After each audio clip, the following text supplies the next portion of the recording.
This is Optimal Health Daily, episode 1749. Is fatigue making it harder for you to do your best? By Dr. Jenny Brockis of drjennybrockis.com. And I'm Dr. Neil. Hey there, happy Saturday. Thank you so much for being here and welcome back to Optimal Health Daily, where I act as your narrator of the best health and fitness blogs, all for free. And don't forget, we have a few shows where we do this, covering a bunch of different topics. Just search for Optimal Living Daily in any podcast app to find all of them. Now, today's article is a perfect continuation of what I was talking about on Thursday's episode. That was episode 1747. I ended the article with my commentary about the power of sleep and how the Man of Steel himself, Henry Cavill, talked about how important it was for him to get at least 8 hours of sleep most nights to help bulk up for the Superman role. Now, today's article, we're going to talk about other benefits of getting adequate rest. So let's get right to it and start optimizing your life. Is fatigue making it harder for you to do your best? By Dr. Jenny Brockis of drjennybrockis.com. Feeling tired, pooped, or just plain exhausted? Maybe your brain is trying to tell you something. Mental fatigue is a cognitive menace. When we're tired, it's harder to concentrate. Our speed of processing slows down. We make more mistakes, and sometimes some terrible decisions. It makes us, how can I say this nicely, a bit crabby and generally a bit bleh. All you want is a hasty exit to crawl home, plonk down in front of the television, or disappear under the comfort of your favorite blanket. But it's only 10:30 a.m., and the day is still young. How will you find the energy to get through the day, solve all of those challenging problems, and come up with some brilliant new ideas? High-performance thinking starts with recognizing our limits and then choosing to adhere to them.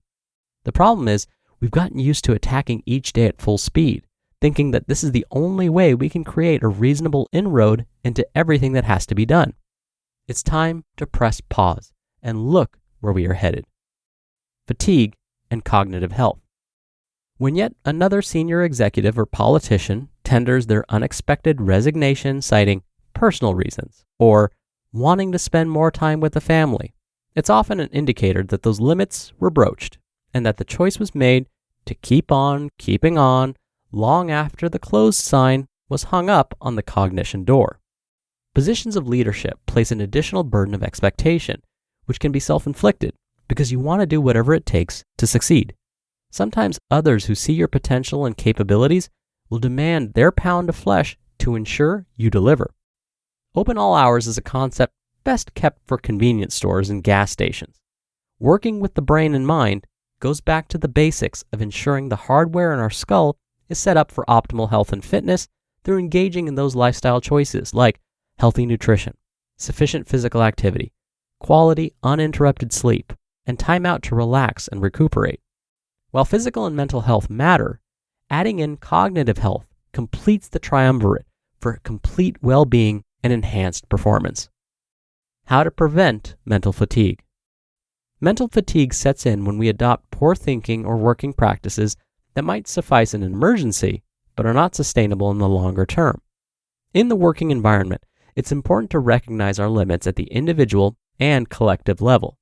This means planning sufficient downtime is a must to enable tired brains to refuel, refresh, and re-energize.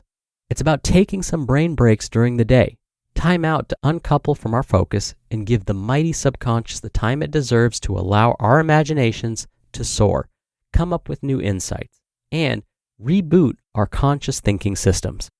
It's about taking time out to differentiate between work and non-work. If all we ever do is work, it's boring, counterproductive, and exhausting, meaning we have less energy to devote to those other aspects of our lives that give us pleasure and meaning. It's no longer fashionable to talk about work-life balance. So we pontificate about work-life integration or harmony. Give me a break. I'm not worried though, because just like bell-bottom jeans and big hair, fashions have a tendency to reinvent themselves. Granting ourselves permission, especially as the leader, to not always be expected to get in early, to play work catch-up, or stay late to complete work is a good way to start. What the culture dictates, whether spoken or unspoken, is what leads behavior. The country of Sweden, meanwhile, is continuing to broaden its adoption of the 6-hour working day, following in the footsteps of Henry Ford. The concept of a shorter working day to boost workplace efficiency is not new. It was back on May 1st, 1926, that the Ford factory workers were given a 40-hour working week to increase productivity. It worked. Whether this is the true ideal for the optimal operation of the human mind remains debatable. Who can say that because of all of our new technology and gadgetry designed to make our lives easier, that we should be looking at further reductions in our applied working time? That would be some interesting research to undertake. No, I'm not volunteering to do it. Last but not least, plugging in time for regular vacations to take a complete break from work has shown that cutting the umbilical cord of telepressure, like being attached to emails on our mobile phones, reduces stress levels, promotes creativity, and revitalizes attention. This is about taking regular vacations, because let's face it, taking 2 weeks off every 18 months is grossly insufficient, and any benefit gained from the short break is quickly lost. Have you booked your holidays for the next 12 months? The question is, what's right for you in your position, in your working environment? What steps, if any, has your organization made to ensure that working limits are monitored to keep brains safe from overwork and cognitive fatigue? We simply cannot afford to waste human potential. It costs the individual, business, and society as a whole. And in the light of our current understanding about how the brain works, it's a cost that should not be tolerated. You just listened to the post titled, "Is Fatigue Making It Harder for You to Do Your Best?" by Dr. Jenny Brockis of drjennybrockis.com. Now, we're here to optimize our health.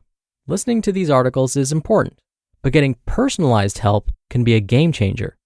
In the past, it's been difficult to get a clear picture of what our bodies look like on the inside, or how to measure what choices are helping and hurting. That's what Inside Tracker was designed to solve.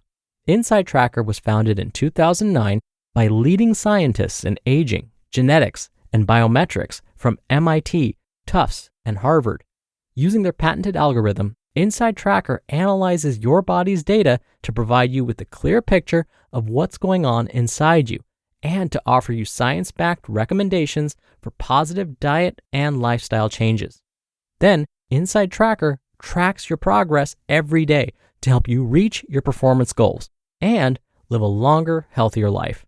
Now, for a limited time, you can get 25% off the entire Inside Tracker store.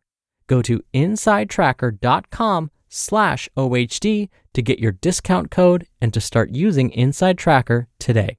That's insidetracker.com/OHD for 25% off the entire Inside Tracker store. Dr. Neil here for my commentary. I have to be honest with you. Look, I talk about the importance of getting adequate rest all the time, but I am guilty of pushing myself to the mental breaking point. I definitely get my 8 hours of sleep a night. That's not what I'm talking about. But I'll share something with you that happened to me just a little while ago, in fact. This past year, I was applying for a job promotion. I wanted to make the strongest case possible that I deserved this promotion. I wanted to make sure that there was no doubt in any of the promotion committee's minds that I deserved this. So, I made sure I worked my you-know-what off for the past 3 years. Anytime someone asked me to collaborate on a research project, to serve as an editor, to be a presenter, to serve as a coordinator, I said, without any hesitation, yes, sign me up. Then, right around 4 weeks ago, to the day, I hit a wall. It was like I couldn't function. I couldn't think straight. I couldn't remember things. I wasn't sleeping well. My workouts were terrible. No, it wasn't COVID-19. In fact, it was my mental fatigue setting in. Now, luckily, the following week was our campus's spring break, and it couldn't have come at a better time. I did take the week to plan little mini vacations, while staying safe during the pandemic, of course. That immediately made me feel better, just knowing that I had little mini vacations coming up. I felt more energized. I was able to take naps during the day. I scheduled a massage. After spring break, I came back feeling a lot better, but still not completely healed. I did end up getting my promotion. I actually just found out a couple of weeks ago. Yay! So we could say the hard work paid off. Or maybe I would have gotten the promotion anyway, even if I had backed off on the gas pedal a bit. But I'll tell you something else that happened. After I received my promotion, my department chair called me into his office. He congratulated me and then said, "Listen, I'm not trying to lecture you or take away your accomplishments in any way, but you've got to slow down. If you keep this pace, you're going to burn yourself out, and that's the last thing any of us want." I told him the story I shared with you about hitting the wall about a month ago and promised him that I will take his advice and slow down. But the one good thing that did happen from all of this, well, besides my promotion, is that I learned something about myself. I now know my limits. And I hope you don't have to push yourself to that point. All right, that'll do it for today. I hope you have a great rest of your weekend if you're listening in real time. And don't forget, I'll see you back here tomorrow for the Sunday show and where your optimal life awaits.